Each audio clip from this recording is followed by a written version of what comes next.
The quilt lay in the pristine white garbage bin, its hand-stitched edges peeking out beneath designer wrapping paper and expensive ribbons. 6 months of work, countless memories woven into every square, tossed away like yesterday's newspaper. "Mom, I'm so sorry," my son Michael whispered, his face flushed with embarrassment as his wife, Victoria, continued opening gifts at her lavish baby shower.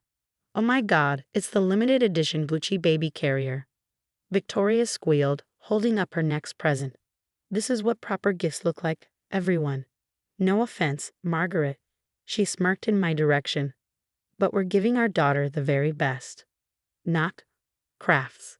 I stayed silent, my fingers running over the calluses I developed while sewing that quilt. Each patch told a story: a square from James's favorite blue shirt before cancer took him, a piece from Michael's first Halloween costume, the corner of the blanket my grandmother had brought from Italy. 3 generations of love discarded without a second thought. "Look what Daddy sent." Victoria held up a gold-plated baby rattle. "Now this is traditional." I watched my son shift uncomfortably in his seat. Michael had changed since marrying Victoria Thompson, daughter of real estate mogul Harrison Thompson.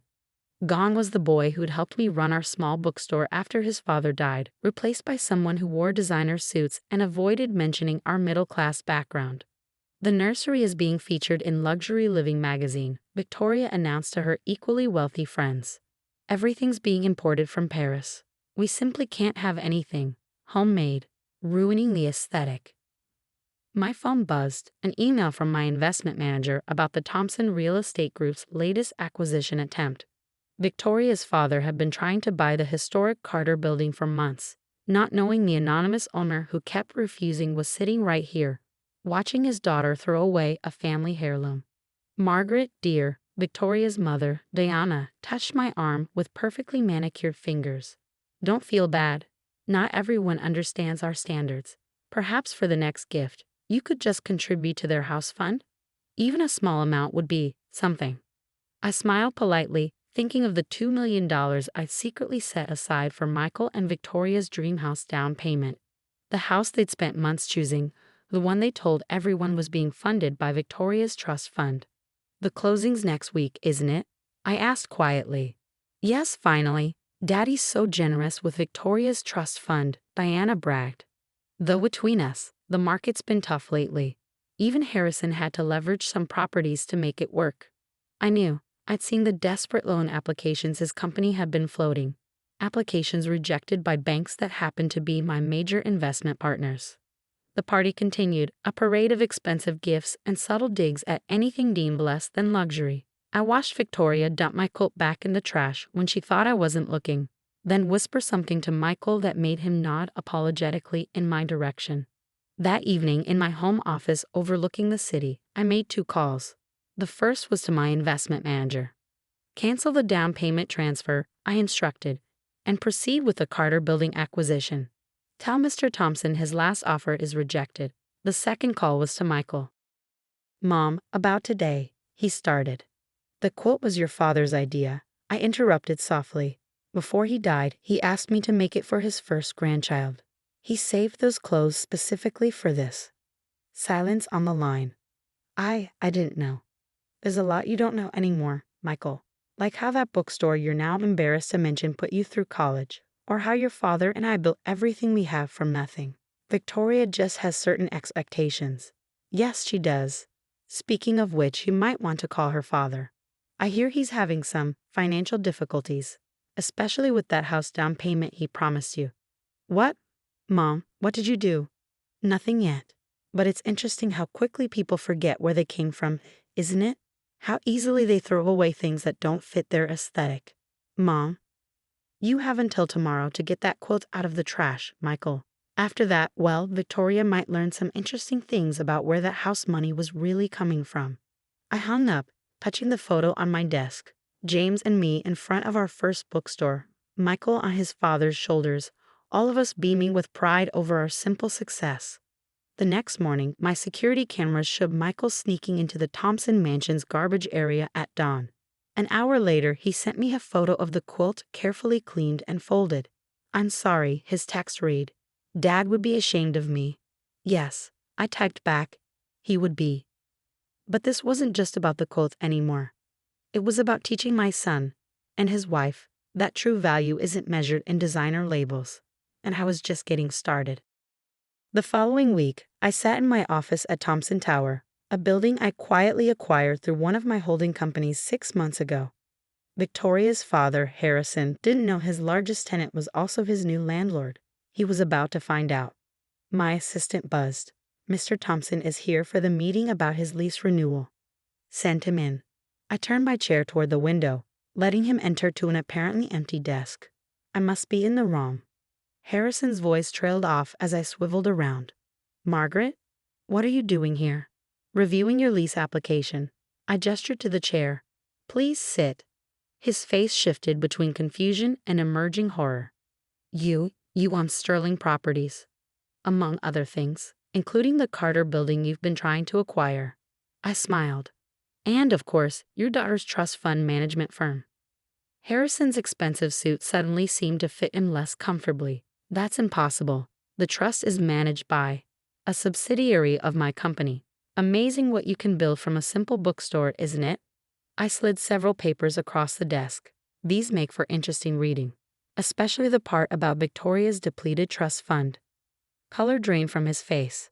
"How did you know that you've been lying to my son about the house down payment? That Victoria's trust fund was empty years ago on shopping sprees and failed business ventures." I leaned forward. "I make it my business to know where my money is going, or in this case, not going." "Look, Margaret, surely we can. It's Mrs. Park in this office." I cut him off. "Now, about that lease renewal. Your rates are doubling." "That's outrageous. You can't." "I can, just like I can call in the loans on your other properties. The ones you've been using as collateral for that house you promised my son." Harrison slumped in his chair. "What do you want?" "First, you'll tell Victoria and Michael the truth about the trust fund. All of it. It'll destroy her reputation." "Second," I continued, ignoring his protests, "you'll return everything Victoria bought with embezzled company funds, including that Gucci baby carrier she was so proud of. Please, they're expecting to move into that house next month." I pushed a final document across the desk. "This is a new lease agreement. Sign it, and I'll consider providing the down payment myself. Under certain conditions." "What conditions?" "The quilt goes in the nursery. Victoria publicly apologizes for her behavior. And you all attend weekly family dinners at my embarrassing little house. You're enjoying this, aren't you? Almost as much as your daughter enjoyed throwing away my grandson's inheritance." I stood up. "You have until tomorrow to decide." That evening, Michael called. "Mom, something weird is happening. Victoria's dad just insisted we come over. He seems scared." "Really? How interesting." "Mom, what did you do?" "Let's just say some people need to learn the value of things that can't be bought in a store." The next day, Victoria and Michael arrived at my house unannounced. Victoria's designer outfit was gone, replaced by simple jeans and a sweater. Her eyes were red from crying. "Why didn't you tell us?" she demanded. "All this time, letting us think you were just what?" "A simple bookstore owner. Someone not worth your respect." "Daddy told us everything. The companies, the properties, the trust fund. How you could have destroyed us, but instead, I'm offering you a chance to remember what really matters." I picked up the quote from my sewing table. "Your daughter's history isn't in some magazine spread. It's in these stitches, these memories, this family you've been so eager to distance yourself from." Victoria touched the quilt gently, fingers tracing the pattern. "This piece, Michael said it was from his father's shirt. The one he wore the day we opened the bookstore. Everything we built started from that moment. Not from trust funds or designer labels, but from hard work and love." "I've been horrible," she whispered. "To you, to these memories." "Yes, you have." I didn't soften the truth. "But you can do better, starting with this little one." I placed a hand on her pregnant belly. "She deserves to know all her family's stories, not just the ones that look good on social media." Michael wrapped an arm around his wife. "The house will be yours, under my conditions, starting with dinner. Tonight, I'm making lasagna from your grandmother's recipe. The one with the cheap cheese Victoria refused to eat at Christmas." Michael smiled. Victoria blushed. I'd like to learn the recipe, if you'll teach me." "Well," I picked up my cooking apron. the worn one Victoria had once called embarrassing. That's a start. 3 months later, I stood in the doorway of my granddaughter Emma's nursery, watching Victoria carefully adjust the handmade quilt in the antique wooden crib, the same one Michael had slept in. The designer items were gone, replaced by a warmth no magazine spread could capture. Victoria had insisted on hanging photos of the family bookstore, including one of James reading to a young Michael. Next to it, a new picture showed me teaching Victoria how to make pasta from scratch, both of us covered in flour and laughing. The reporter from Luxury Living called again, Victoria said, turning to me. I told them we're going with a different kind of aesthetic, one that tells our family's story.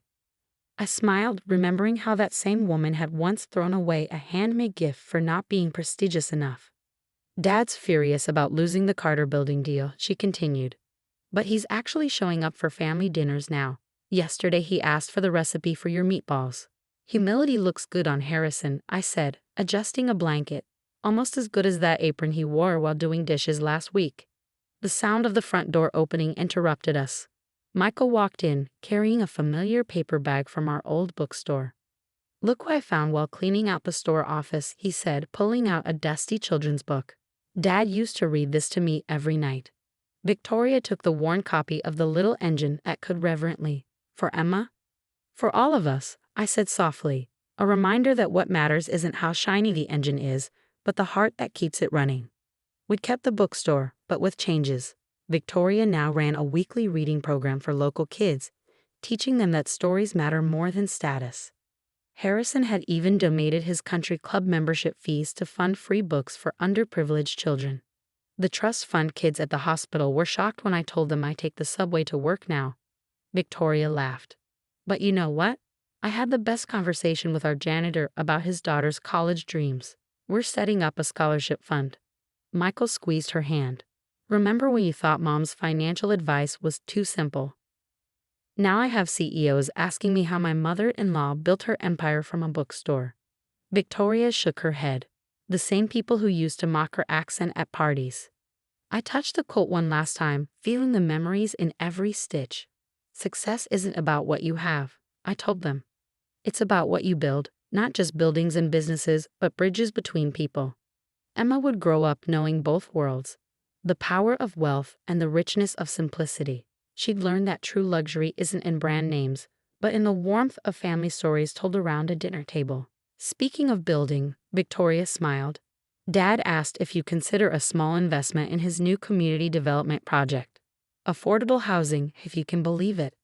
Tell him to bring the proposal to Sunday dinner, I replied, along with that tiramisu he's been practicing. As I left the nursery that evening, I heard Victoria reading The Little Engine That Could to her belly, her voice gentle with newfound understanding. The designer bags in her closet were gathering dust, replaced by a well-worn cooking apron and flour-covered recipe cards. Sometimes the best revenge isn't destroying what people value, it's teaching them to value what truly matters. In the end, that's the greatest power of all.